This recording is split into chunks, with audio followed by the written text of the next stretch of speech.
हाँ देखिए, हिंदी के अंदर हमारा चैप्टर उपसर्ग, इसमें 18वां है अपी। अपी से शब्द बहुत ही कम है, ठीक है। जैसे अपिदान हो गया, अपिदान का अर्थ होता है आवरण। अपितु, अपितु का मतलब होता है किंतु या परंतु, किंतु परंतु इसका अर्थ है। और अपी कक्ष, अपी कक्ष, कक्ष यानी कमरा, संस्कृत का शब्द है, ठीक है। अपी उपसर्ग है। इसके बाद में है परा। परा में ये बहुत ही सरल है, कर्म शब्द है, परा उपसर्ग, पराकर्म, मर्श परामर्श, जय पराजय, ठीक है। इसमें परा उपसर्ग है। फिर ये निस। अब आपको ये चीज ध्यान में रखनी है कि ये स है सड़क का, ठीक है। अब शंकर का या षटकोण का वो आपको बदलना इसमें ही है। निस, जैसे ये शब्द आ गया निःशुल्क, तो निःशुल्क में आपको पहले तो ये चीज ध्यान में रखनी है कि शुद्ध कौन सा अशुद्ध कौन सा है। ये निःशुल्क, ये शब्द गलत है, निःशुल्क, निःशुल्क, ठीक है। इसके बाद में या तो विसर्ग आएगा या ये शंकर का स आएगा, तो वो शुद्ध है। तो मतलब ये तो है आपका अशुद्ध और ये है सही, ये भी सही है, शुद्ध है। निह शुल्क, ये विसर्ग है। विसर्ग की आवाज या उच्चारण इसका ह के रूप में होता है। किसके रूप में? ह के रूप में। विसर्ग, इसका उच्चारण करना है ह के रूप में। आ सबने पढ़े हुए, ये क्या है? कह, ये क्या है? कह, गह, पह, है ना। ये तो क है, पीछे किसकी आवाज है? ह की, है ना। कह, कह, ग, आपको पता है ये सब परिचित हो। तो वो हाँ, विसर्ग का उच्चारण करना है ह के रूप में। तो ये है निःशुल्क या निःशुल्क, दोनों ही सही है। निःसंदेह, निस्संदेह।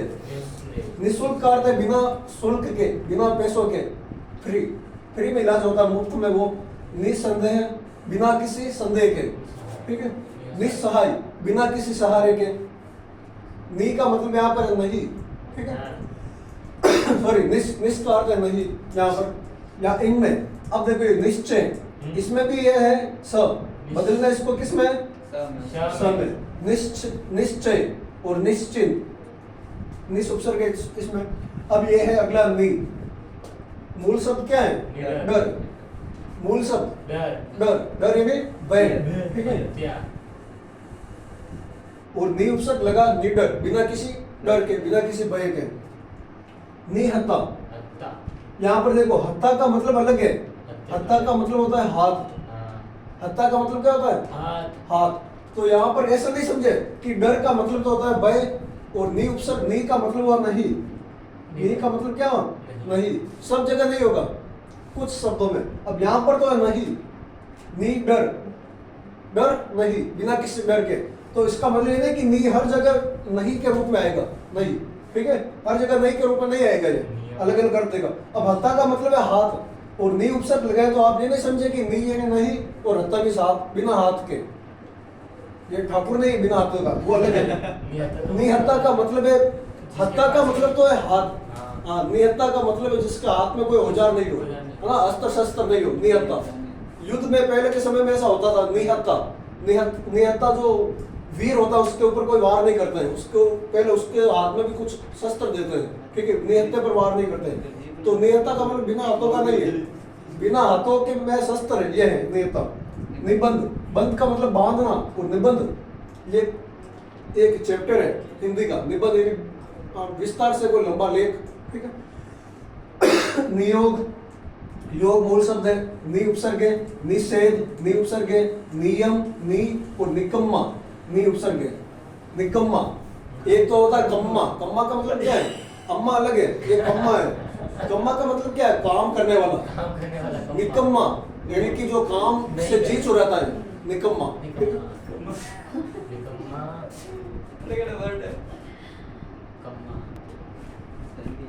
22वां उपसर्ग है हमारा उद। इसमें सबसे मुख्य बात आपको ये ध्यान में रखनी है कि देखो उत, उच, उन, उज और उल, ये उपसर्ग नहीं होते हैं। और जिसमें भी ये इन शब्दों से शब्द शुरू होते हैं उसमें उपसर्ग कौन सा बाहर निकालना है? उद। ये चीज आपको पता होनी चाहिए। बाकी इसके अलावा ये अलग है, उप, ये प्रॉपर शब्द है, ये उपसर्ग होता है, ये प्रॉपर उपसर्ग है। इसके अलग ही शब्द है उपकार, तो कार शब्द है मूल, और उपसर्ग है उप, इसमें उप ही उपसर्ग है, ठीक है, उपकार में। और उपनयन में उप उपसर्ग है, तो ये तो मुख्य उपसर्ग है, मुख्य उपसर्गों में शामिल है, अलग ही है प्रॉपर। बाकी इनका ध्यान रखना कि उत, उच, उन, उज, उन, इनसे जो भी शब्द शुरू होते हैं उन सारों में उद उपसर्ग बाहर होते हैं। जैसे उत वाले शब्द है उत्कृष्ट, अब उत्कृष्ट में जिसको नहीं पता है वो सीधा सा बाहर निकालेगा उत, जबकि उत होता ही नहीं, उपसर्ग उद होता है। ये कब कर पाओगे जब हमें एक चीज मालूम होगी कि उत नहीं होता उपसर्ग, उपसर्ग होता है उद। ठीक है, तो उत वाले जितने भी शब्द है सब में उद बाहर निकालना है। उत्कृष्ट, उद प्लस कृष्ट, उद का मतलब होता है अच्छा। ठीक है, उत्खनन, उद प्लस खनन, उत्पादन, उत्साह, उत्सव, उद प्लस सव। ठीक है, ये उल वाले शब्द उल्लेख, उल प्लस लेख नहीं, तो उद प्लस लेख, उद प्लस एक, हाँ ना, उद प्लस लेख। लेख मतलब क्या?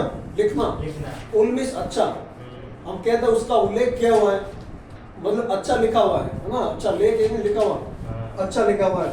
उल्लास, उद प्लस लास, हाँ इसका अर्थ बताया हुआ, बताइए वापस। जैसे उद का मतलब हुआ अच्छा, ये हुआ शब्द उल्लास। यानी खुशी। लास यानी खुशी, उल, लास ये तो है उद, उद का मतलब क्या है? अच्छा, अच्छा। यस सर, उल को बदलना है उद में, उद का अर्थ है अच्छा। अब लास का शब्द मतलब- क्या बचा?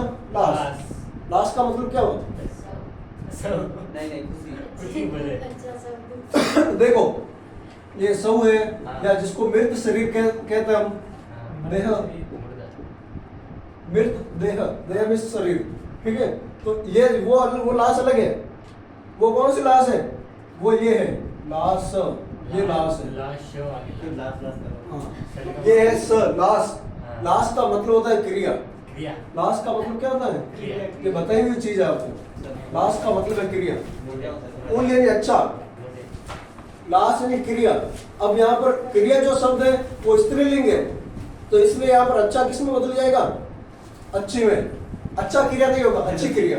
ठीक है, तो यहाँ पर अच्छा रहो या अच्छी रहो। उल का मतलब है, उद का मतलब है अच्छा। अब वो शब्द स्त्रीलिंग है अगला, तो ये भी अच्छी में बदल जाएगा। ठीक है, तो अच्छी क्रिया उल्लास का अर्थ है। वो लाश अलग है। ठीक है, उल्लंघन ये अलग है, यस, जो नियम को नहीं मानता है, खिलाफ जाता है, वो उल्लंघन करता है। उन वाले शब्द उन्नति, उद प्लस नति, कोई आगे किसी बढ़ना। का विकास होता है, आगे बढ़ता है, तो उन्नति हो रही है उसकी। हाँ, उद मतलब अच्छा। अच्छा। ठीक है, उन्नयन, उद नयन मीन्स आंखें। आंखें, अच्छी हाँ, आंखें। ठीक है। उच्च वाले शब्द उच्चारण, अब इसमें भी सीधा सा उच्च प्लस बाहर ये चारण। बाहर निकालते हैं। उच्च, उच्च नहीं, उच्च को द में बदलना है, च को। उद प्लस चारण। ठीक है, उच्च, ये देखो ये भी बहुत मोस्ट है। ये आगे ज है और ज को देखकर ये द ज में बदला हुआ है। हाँ, ठीक है, उज्ज्वल। उज्ज्वल, ठीक है, उज्ज्वल, उज प्लस ज्वल। जैनी तो मतलब उज्ज्वल, हाँ ये उद है। ठीक है, उद प्लस जैनी। हाँ, उज्जैनी, इस शब्द को आपने परिचित होंगे इस हाँ सर, हाँ। ये उज्जैन सर, ही ये है सर। उज्जैन मध्य प्रदेश के अंदर है, महाकाल उज्जैन। उज्जैन, ये शब्द देखो, जैन, और ये उज्जैन ही है ना उज्जैन के सर। राजा थे ना। हाँ, सोलह महाजन को तो उज्जैन ही का वर्णन है। उज्जैन शब्द है। अरे, बोल जाइए, उज्जैन। पांच है नहीं, हाँ में उज्जैन, महाजनपदों के उज्जैन क्या है? बगल के 5 महाजन राजनीतिक केंद्र। हाँ, राजनीति। उज्जैन क्या है? स्थान है, क्या है? पहले राज्य था उज्जैन। आपने विक्रमादित्य का नाम सुना होगा। यस सर, वो विक्रमादित्य, राजा इसलिए विक्रमादित्य। बताया था ये। हाँ, शनि महाराज के साथ में भी हाँ, पंगा हुआ था। हाँ सर, हाँ सर, हाँ, वही। हाँ, सर शनिवार देखो। विक्रमादित्य वो फेमस है, बहुत फेमस है राजा वो विक्रमादित्य। ठीक है, हाँ वही, उसको लग गए थे शनि महाराज। ठीक है, तो वो कहाँ के राजा थे? उज्जैन के राजा थे। उज्जैन जो राज्य है उसके राजा थे वो विक्रमादित्य, हाँ। और उसकी नगरी उज्जैन। ठीक है, उज्जैन। अब उज्जैन ये क्या है? ये पहले का नाम था, हाँ। ये राज्य का नाम है, राज्य में हाँ। स्थान का नाम है। अब ये पहले उज्जैन कहते थे उसको, अब बाद में इसका नाम बदल कर क्या हो गया? उज्जैनी, उज्जैनी। उज्जैन ये उज्जैनी अब हुआ है। तो ये उज्जैनी, तक्षशिला, स्वर्णगिरी, स्वर्णगिरी और एक देखा? 4 ही में। तोसली, उज्जैनी, तक्षशिला, उज्जैनी। Sorry, देखो। स्वर्णगिरी। इधर ध्यान दो, उल्टा उल्टा बता दिया। ये उज्जैनी पहले कहते थे, अब उज्जैनी पहले के संस्कृत बोली जाती थी पहले, तो ये संस्कृत का शब्द है, मतलब ये तत्सम शब्द है। कौन सा शब्द है? तत्सम। खुद ही देखो देखो इधर, सर ये जो शब्द है वो पहले आज कहते हैं उज्जैन, पहले उज्जैन को उज्जैनी कहते थे, हाँ। तो संस्कृत भाषा बोली जाती थी, तो ये तत्सम शब्द है। और इसका अब तद्भव रूप क्या हो गया? उज्जैन। हाँ, तो ये तत्सम तद्भव भी है, याद रखना। हाँ उज्जैनी तत्सम है और उज्जैन तद्भव है। सर उज्जैन को 2 मात्रा लगती है। हाँ उज्जैन नहीं, एक लगती है, ये गलत है, ये अशुद्ध है। ठीक है, ये अशुद्ध है, ये शुद्ध है। सर आइए शब्द क्या होता है? किताबों में लिखा शुद्ध है। अशुद्धि वाला अध्याय है पूरा, उसमें आपको सवाल पूछे जाएंगे अरे। निम्नलिखित में से कौन सा शब्द शुद्ध है, सही है। कौन सा अशुद्ध है। ठीक है, तो ये अशुद्धियां गलतियां सुधार भी है। हरिन कर दिया। हिरण का हिरण होता है। हरिन ये आ गया उद वाले शब्द। अब ये प्रॉपर उपसर्ग कौन सा है? उद ही है, तो इसमें तो आपको सरल नजर आएंगे। जैसे उद्भव, तो उद्भव को तो आगे उद है, तो उद को उद ही रखना है। उद्गम, उद, ये शब्द देखो उदय, इसको देखो समझो।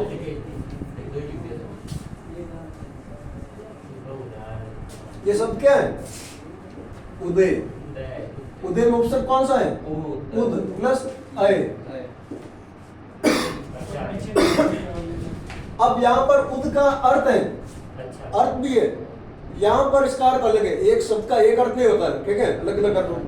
अब यहाँ पर इस उपसर्ग का अर्थ है ऊपर। क्या है? ऊपर।